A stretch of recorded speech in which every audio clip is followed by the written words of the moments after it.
apa?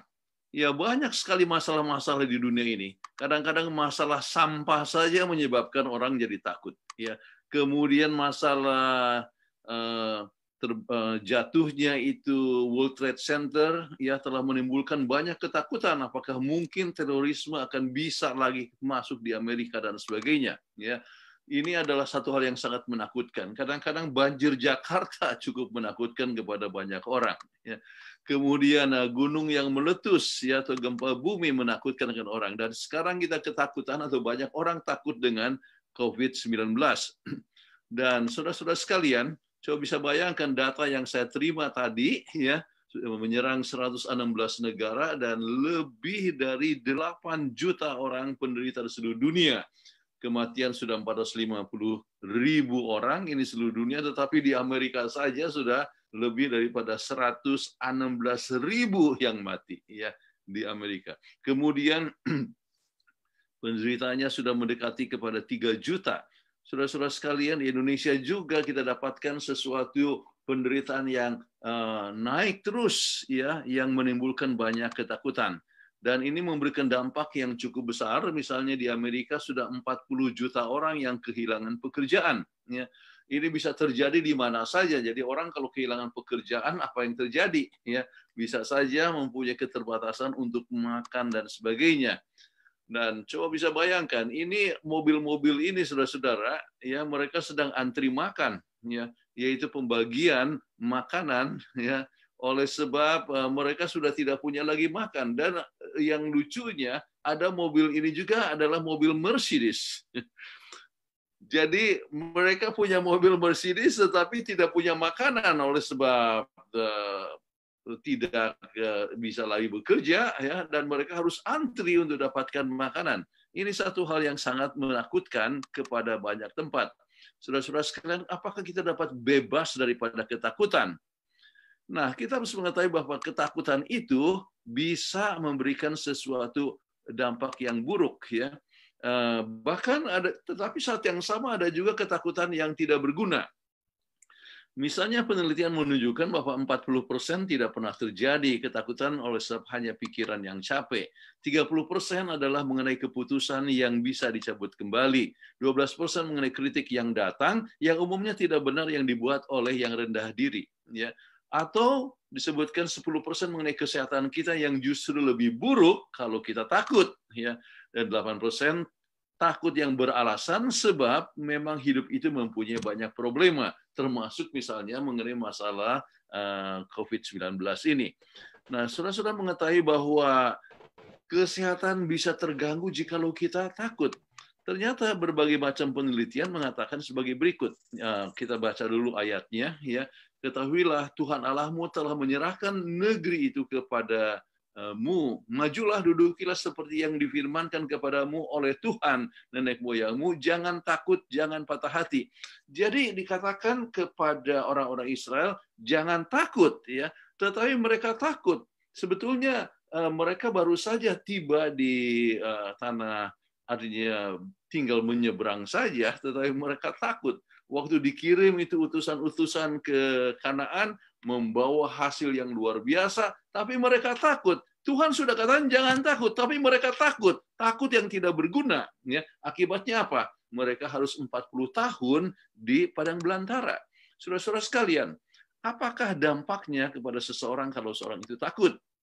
Ketidaksanggupan untuk rileks, ya, menyebabkan kepanikan yang melemahkan akar imunitasnya, naiknya hormon adrenalin dan kortisol, dan itu juga melemahkan kekebalan tubuh terhadap infeksi, virus, ataupun bakteri, dan sebagainya. Oleh sebab apa? Ketakutan.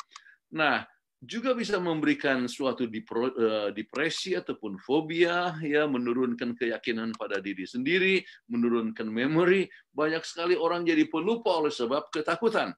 Jadi banyak sekali dampak yang terjadi kepada tubuh seseorang kalau seorang itu takut. Tetapi kita bersyukur Alkitab memberikan kata jangan takut, ya. Fear not. Berapa kali? 360 kali. Artinya ya sama seperti jumlah hari dalam setahun. Kalau begitu tidak usah takut hari ini, tidak usah takut besok, tidak usah takut lusa, tidak usah takut minggu depan. Kita tidak perlu takut. Ya, Mengapa kita tidak perlu takut? Ya, oleh sebab Mazmur 23 katakan, ayat 4 katakan, aku tidak takut bahaya. Kenapa? Walaupun di dalam lembah maut sekalipun. Saudara-saudara sekalian, kita tahu bahwa itu adalah ya diambil dari Mazmur 23. Satu hal yang menarik ya adalah bahwa Mazmur 23 ini adalah antara Mazmur 22 dan 24. Dengan sendirinya ya 23 adalah dari 22 dengan 24, bukan? Tetapi yang sangat penting untuk diketahui ialah bahwa ini antara dua gunung. Ya. Mazmur 22 ini berbicara tentang gunung, yaitu gunung apa? Gunung Golgota. Ya. Kalau Anda, saudara-saudara bisa ingat tentang kata-kata Eloi, Eloi, lama sabachthani. Ya Tuhanku, mengapa engkau meninggalkan aku? Itu didapat di dalam Mazmur 22. Ya. Kemudian dalam Mazmur 24 itu berbicara tentang gunung yang lain, yaitu gunung apa? Gunung Sion. Itu melambangkan akan surga. Ya. Nah, menggambarkan akan suasana surga di mana kita sudah berada di Gunung Sion, karena siapa yang akan naik di gunung Tuhan? Kita akan dapatkan hal-hal yang sangat indah di Mazmur 24. Nah, kalau begitu, ini Mazmur 23, Tuhan adalah gembala kita, adalah antara kita menerima Yesus sebagai juru selamat yang telah mati di Golgota dalam perjalanan menuju ke surga, ke Gunung Sion.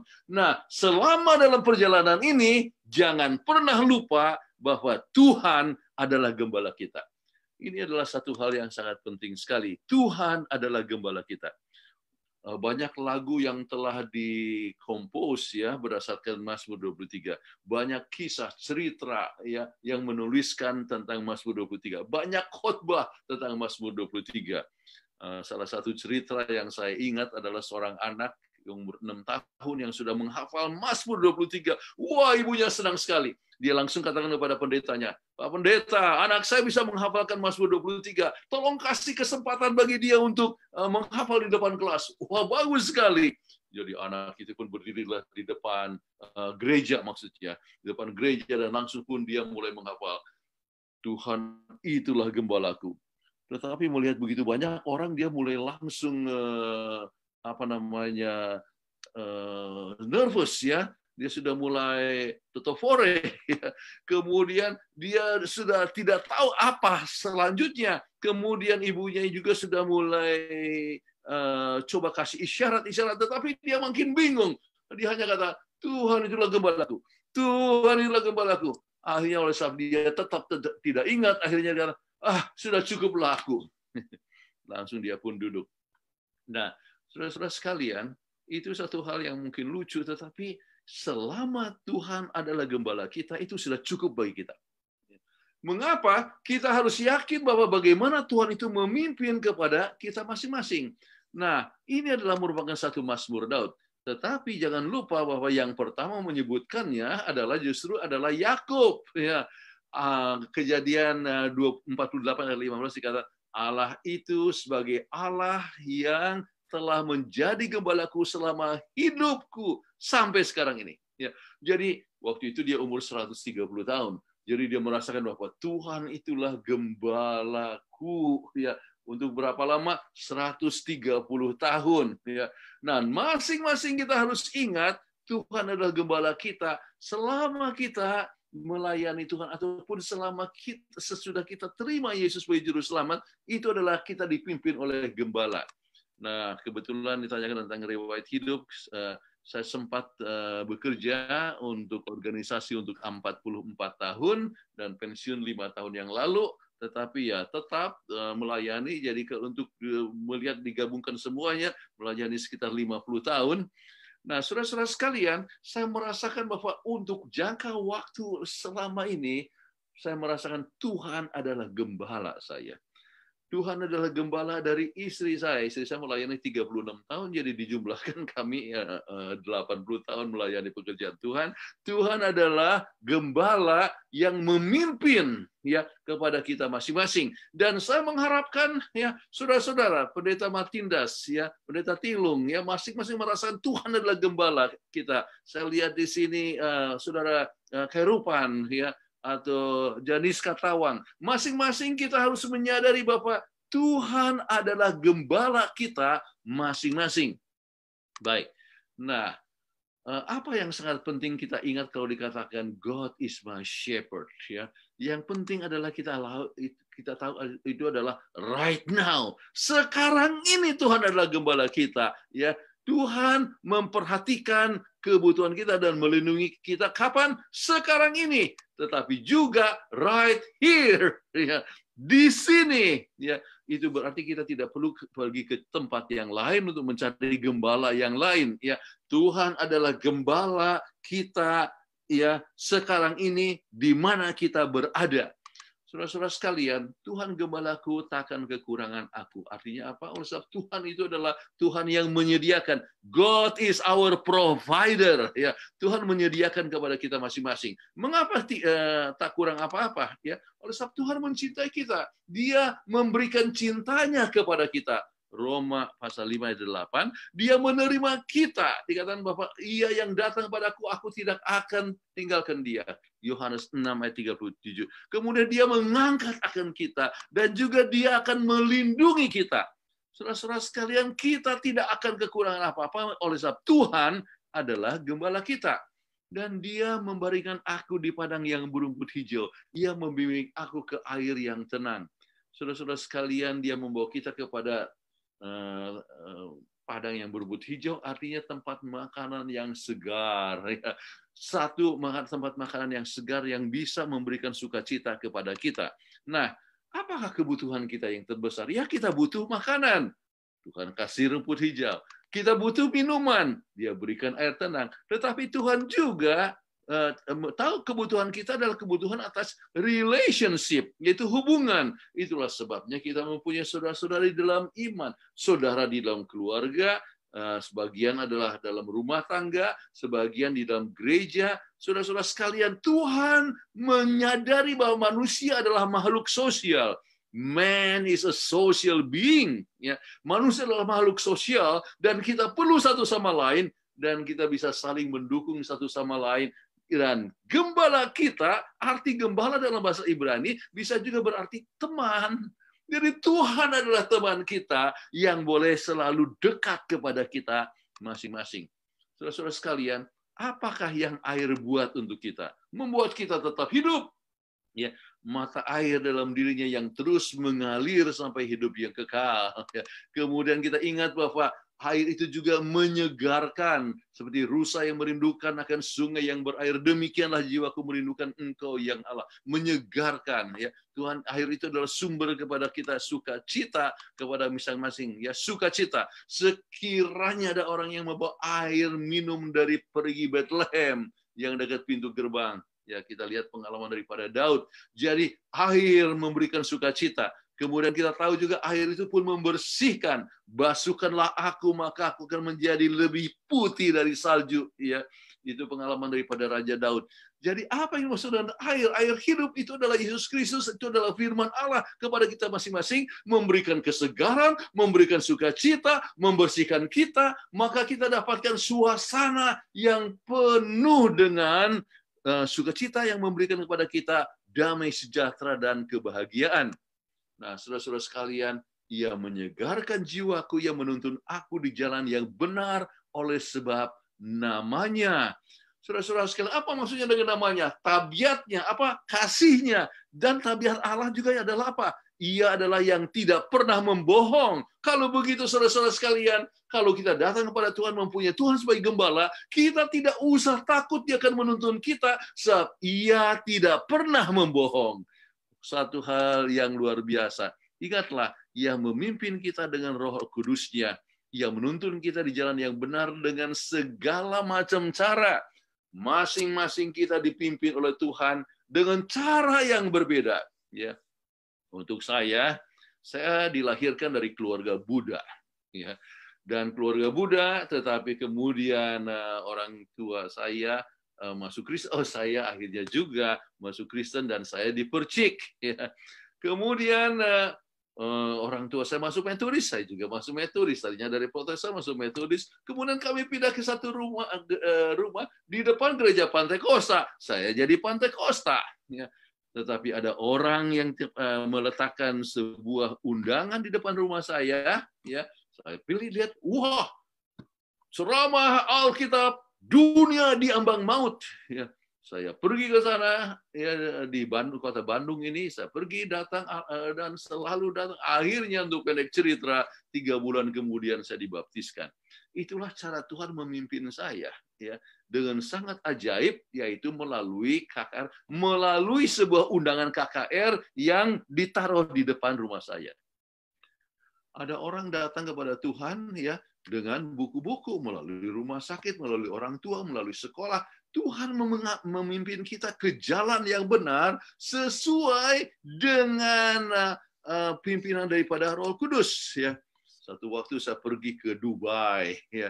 Dari Dubai, ini Emirat Arab, negara Arab, ya. Dari Dubai saya pergi ke Sharjah, ya. Sharjah itu satu kota yang lain, ya, di Emirat Arab. Kemudian sesudah khotbah, jabat tangan dengan semua orang, saya lihat satu orang India, dan kepada orang India ini saya jabat tangan, kemudian saya katakan, Anda dari India? Oh betul, Indianya di mana? Dari Mumbai. Oh Mumbai, kalau gitu dekat Punah, ya, sekolah kita. Kebetulan kami pernah ke Punah. Kemudian bilang, ya tapi saya tidak pernah ke Punah. Oh ya, tidak pernah. Ya, sebab saya masuk Advent di sini, di Dubai. Anda masuk Advent di negara Arab? Bagaimana terjadi? Masuk Advent di negara Arab, ya, negara Islam. Terus dikatakan begini, saya beli parabola untuk dengar siaran gereja Katolik. Ya. Tetapi setiap saya pasang saya punya televisi, yang muncul adalah 3ABN, siaran dari gereja Advent. Saya pasang lagi 3ABN. Saya pasang lagi 3ABN. Akhirnya, maka saya dengarlah Mark Finley berbicara. Saya dengarlah tentang sahabat. Akhirnya saya yakin tentang ini. Saya pengen belajar lebih lanjut. Saya cari-cari di mana ini ada gereja Advent. Nah, di Dubai, ya, atau di Emirat Arab, mereka hanya mengakui 2 gereja, yaitu gereja Anglikan dengan gereja Katolik. Dan gereja Anglikan itu, di bawah gereja Anglikan ada 157 gereja yang lain, salah satu gereja Advent. Jadi dicarilah oleh ini saudara kita dari India ini, dan ketemulah pendetanya itu, pendeta Victor Harewood, ya, belajar Alkitab, akhirnya dia dibaptiskan, dan pendeta Victor Harewood lah yang antar saya ke Sharjah. Jadi saudara-saudara sekalian, Tuhan memimpin dengan segala macam cara, termasuk dengan televisi. Sebab itu saya senang, saya bersyukur oleh sebab saudara-saudara ikut mendukung Hope Channel, bukan? Ya. Jadi Hope Channel juga artinya coba menjangkau akan jiwa-jiwa, sebab televisi atau Hope Channel bisa masuk sampai ke rumah, ya, orang, ya, sampai ke kamarnya bisa masuk pekabaran itu. Luar biasa sekali. Nah, satu waktu saya pergi, waktu berada di Karabian, saya dapatkan telepon, ya, dibilang, apakah ini pendeta Kuntarap? Iya. Siapa ini? Ian McDonald. Dari mana? Dari Boston. Saya dengar Anda bisa kasih pelajaran Alkitab. Oh iya, boleh. Bagaimana di Boston kalau gitu? Tapi saya suka untuk pergi ke Boston. Iya, saya pengen belajar sekali, Pak Pendeta. Terus saya kata, oke, saya kirim bahannya ya. Kemudian kita bicara melalui telepon. Waktu itu masih belum ada Zoom, ya. Jadi ini terjadi 5 tahun yang lalu.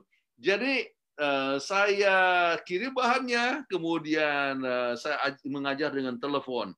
Sesudah beberapa bulan, ya, akhirnya dia katakan, wah, orang-orang heran.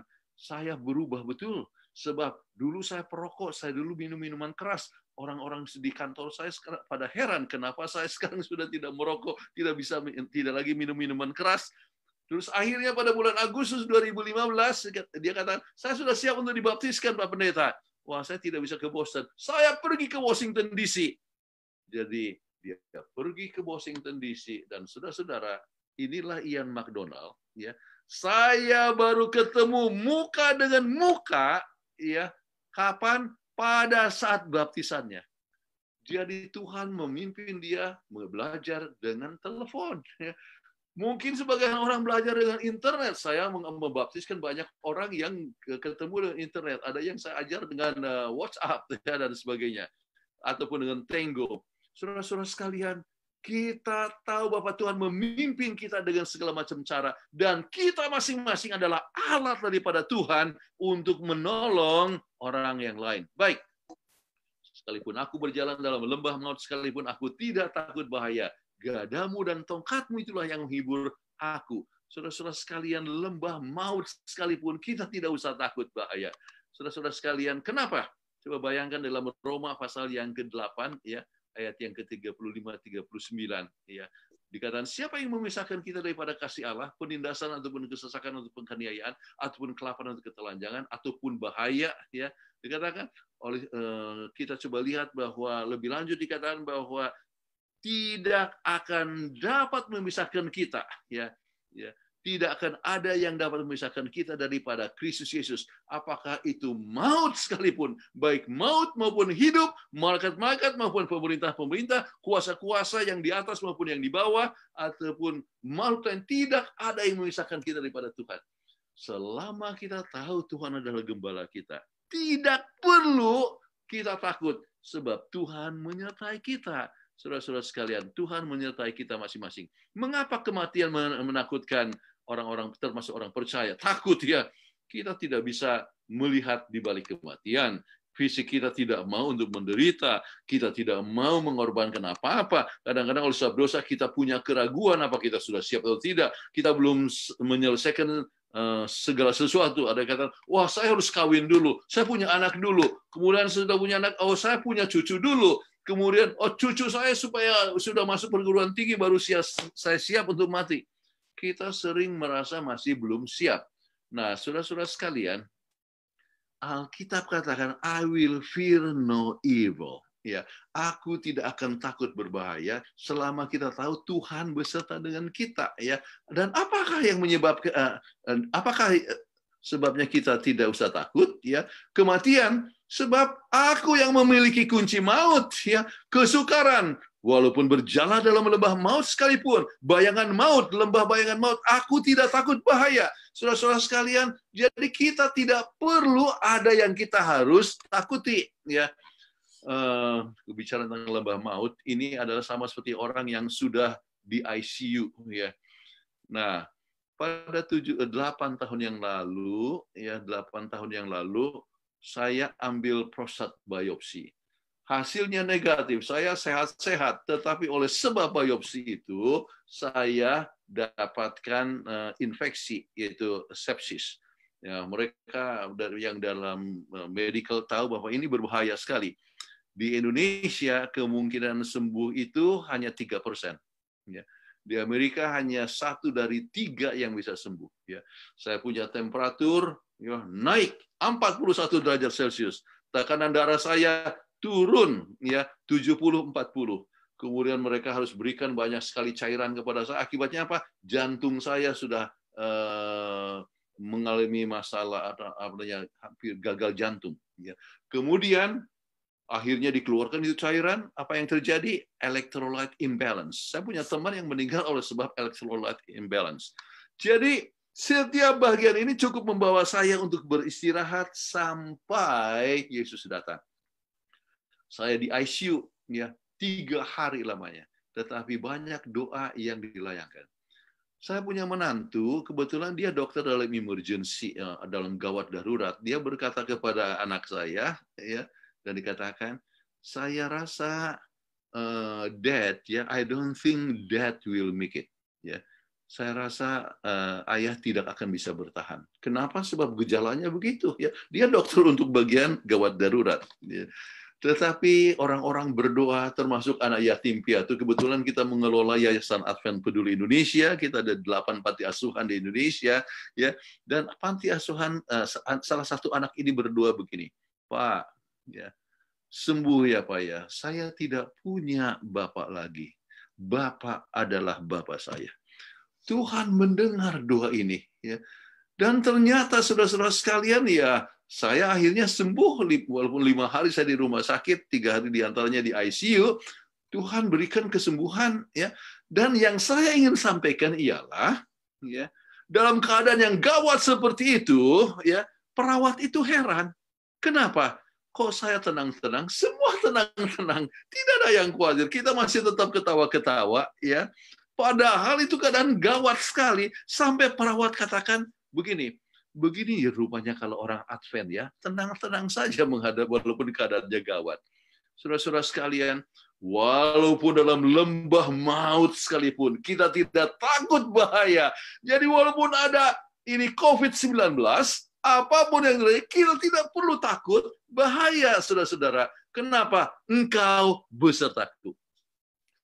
Itu berarti kesetiaan. Selama kita tahu Tuhan beserta kita, maka kita tidak perlu takut. Kita akan takut kalau kita tahu Tuhan tidak beserta dengan kita. Saudara-saudara sekalian, bagaimana kita dapatkan kemenangan supaya kita jangan takut? Kita harus ingat, Tuhan gembala di depan kita. Gembala itu memimpin kita. Kita harus mengikuti akan langkahnya. Kita tetap dekat dengan Dia. Ya. Kemudian kemenangan adalah berjalan beserta dengan Tuhan setiap hari. Saudara-saudara sekalian, undanglah Dia jadi pemimpin gembala kita setiap hari. Maka kita tidak akan takut apa-apa. Gadamu dan tongkatmu itulah yang menghibur aku. Nah, apa yang maksudnya gadamu dan tongkatmu? Ya, kalau kita membaca kepada buku Yohanes pasal yang ke-16, ya, diberikan Tuhan akan memberikan penghibur. Jadi yang menghibur kita adalah apa? Roh Kudus, ya. Tetapi kalau kita baca kepada Mazmur 119, ya, maka kita dapatkan tentang firman Tuhan adalah memberikan penghiburan kepada kita, ya, pengharapan kepada kita, penghiburan. Kalau begitu gadamu dan tongkatmu itu adalah apa? Kita bisa katakan yang menghibur kita adalah firman Allah dan Roh Kudus. Ya. Jadi kalau kita selalu berpegang kepada firman Tuhan dan juga mengundang Roh Kudus memimpin kita, kita akan dihiburkan, ya, dalam menghadapi berbagai macam tantangan sekalipun, memberikan comfort, ya, dikatakan, dan inilah kita akan merasakan pertolongan yang diberikan oleh Roh Kudus ataupun oleh firman Allah. Baik, satu hal yang menarik, Tuhan menyediakan hidangan bagiku di hadapan lawanku. Di hadapan lawan biasanya kita apa? Ketakutan, ya. Kita mau lari di hadapan lawan. Tetapi Tuhan memberikan hidangan, ya. Dan hidangan artinya apa? Tuhan memberikan berkat dan memberikan damai sejahtera dan kita tidak usah takut apapun yang terjadi. Itu berarti di hadapan lawan kita mungkin COVID-19 atau mungkin terbatasnya makanan. Tetapi Tuhan memberikan hidangan dan dikatakan bahwa piala kita melimpah. Berkat Tuhan itu lebih banyak dari yang kita bisa makan.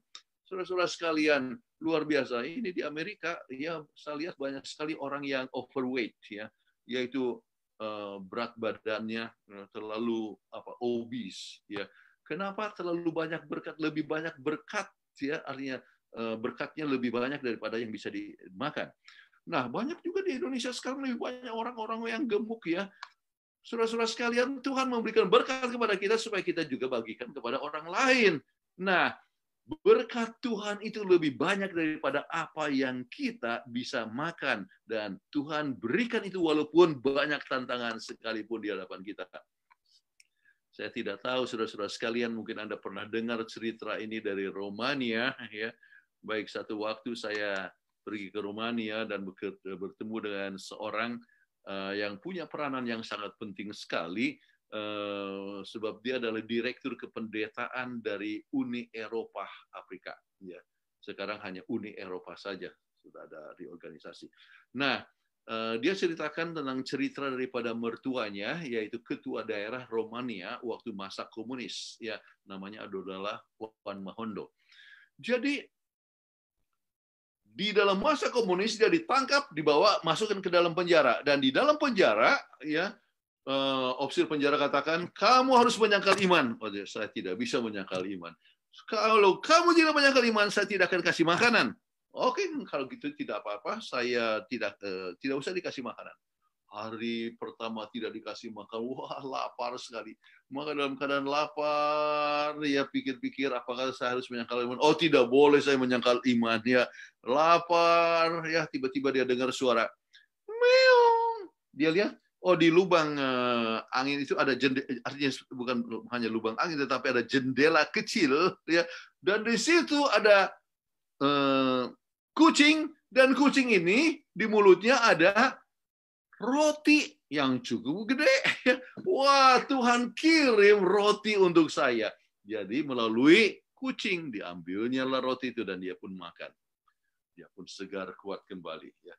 Besoknya kembali dia sudah lapar lagi dan dalam keadaan lapar tidak tahu akan buat apa. Ya, tiba-tiba terdengar lagi suara meong. Dia lihat, oh kucing yang sama bawa roti lagi. Dia pun ambil dan makan lagi. Dia pun segar, dikuatkan lagi.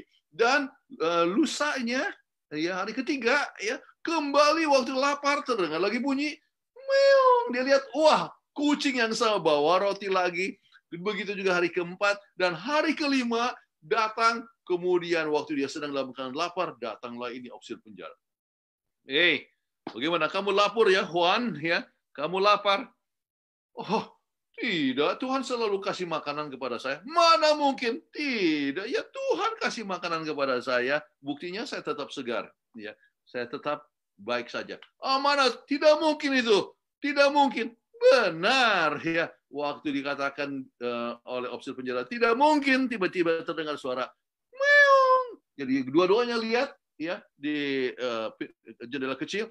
Ada kucing dan bawa roti. Kemudian ini ofisir penjara katakan, itu adalah kucing saya. Saudara-saudara sekalian, Tuhan menggunakan kucing daripada ofisir penjara untuk bawa roti dari rumahnya ya, kepada Juan Mahondo. Tuhan bisa menjaga, ya, memberikan berkat dengan cara yang kadang-kadang kita tidak dapat mengerti. Ya, kadang-kadang kita tidak mengerti. Baik, kita coba lihat ya, ada lagi apa namanya satu kisah ya. Baik, satu kisah ini adalah di Amerika ya, masa paceklik ya. Keadaan sekarang itu dikatakan bahwa keadaannya sudah seperti 1930 di mana ada masa resesi di Amerika. Nah, pada masa ini ada orang tua yang sudah tua sekali, dia sudah tidak punya makanan. Maka dia pun berdoa, Tuhan berikanlah roti kepada saya. Saya tidak ada lagi makanan Tuhan, ya berikanlah kepada saya roti. Kemudian waktu dia berdoa itu ada lewatlah ya seorang yang tidak percaya kepada Tuhan, ya seorang ateis, ya kemudian dia memang baru saja beli roti yang besar sekali ya. Kemudian dia dengar ini orang berdoa kepada Tuhan. Wah, kesempatan saya ganggu sama dia. Ya, sebab orang ini berdoa minta kepada Tuhan roti, langsung dia lemparkan itu roti yang besar sekali ya. Saudara tahu itu roti di Amerika ya, yang roti gede sekali dilemparkan dan persis jatuh di depan ini nenek ya. Nenek ini terbangun ya dari doanya. Oh Tuhan, terima kasih Engkau sudah berikan roti kepada saya. Langsung tetangganya katakan, itu bukan dari Tuhan, itu dari saya. Tidak, ini dari Tuhan. Saya berdoa, kemudian Tuhan jawab. Tidak, saya dengar kamu berdoa dan saya tahu Tuhan tidak ada. Itulah sebabnya saya lemparkan itu roti. Tidak, ini dari Tuhan. Tidak, ini dari saya.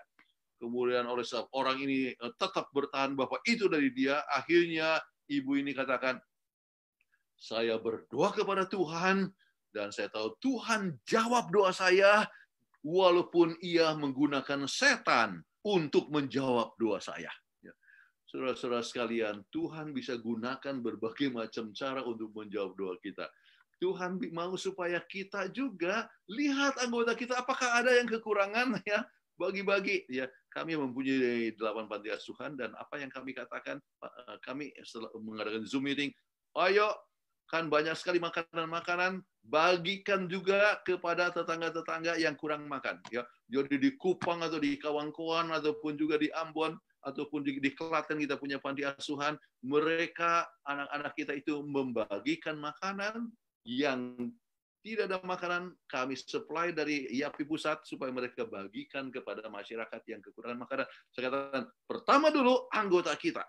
Ya, kalau mereka ada masalah sebab tidak bisa ada pekerjaan, sebab kadang-kadang orang hidup hanya sehari dari hari ke hari, tidak bekerja, tidak ada makanan. Kita harus tolong mereka. Ya. Jadi saudara-saudara sekalian, kita percaya Tuhan sebagai gembala, saat yang sama Tuhan pun bisa menggunakan kita untuk menolong akan orang lain, sebab kita adalah under shepherd. Kita adalah di bawah gembala. Jadi dalam segala situasi Tuhan bisa memberkati kepada kita masing-masing. Baik, engkau mengurapi kepalaku dengan minyak, pialaku penuh melimpah. Jadi berkat Tuhan itu adalah sangat berkelimpahan. Saudara-saudara sekalian, kebaikan dan kemurahan belaka akan mengikuti aku sepanjang umur hidupku. Saudara-saudara sekalian, masing-masing kita, ya, coba lihat umur Anda, ada yang mungkin masih 20, 30, 40, ya. Ada yang sudah pensiun, ya, sudah 65, 70. Coba lihat ke belakang. Bukankah Anda merasakan kebaikan dan kemurahan belaka telah mengikuti aku sepanjang umur hidupku? Ya. Bukankah Anda merasakan itu? Untuk saya merasakan begitu. Dulu saya bekerja, penjual buku, ya. Kemudian waktu di Filipina tidak ada lagi uang, ya. Tetapi Tuhan memimpin, ya, dengan jual buku, ada yang artinya dapatkan makanan. Saudara-saudara sekalian, Tuhan memimpin kebaikan dan kemurahan belaka mengikuti aku sepanjang umur hidupku. Bukan hanya masa lalu, sekarang ini, tapi sampai kemudian. Selama kita ingat Tuhan gembala kita, kita rasakan kebaikan Tuhan. Dan kita harus selalu ingat, kalau kita ingat kebaikan Tuhan masa lalu, kita tidak pernah takut menghadapi masa depan. Ya. Jadi, jangan takut untuk menghadapi masa depan kita. Ingat pimpinan Tuhan masa yang lalu. Dan aku akan diam dalam rumah Tuhan sepanjang masa. Ya.